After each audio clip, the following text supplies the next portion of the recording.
Yes, mwili wa Jenista Mhagama ukitolewa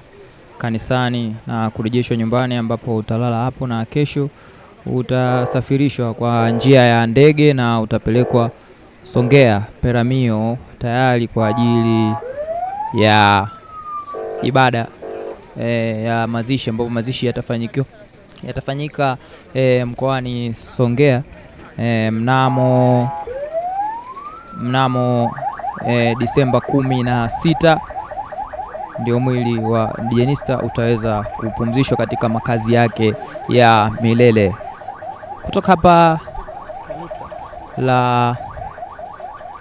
Kindege maili 2 mkoani Dodoma, ndio mwili wa Jenista Mhagama unatolewa na kupelekwa nyumbani kwa ajili ya kupumzishwa hapo nyumbani kwake kwa mara ya mwisho Mkalama, na baada ya hapo utasafirishwa kesho kwa ajili ya mazishi kama unavyoona.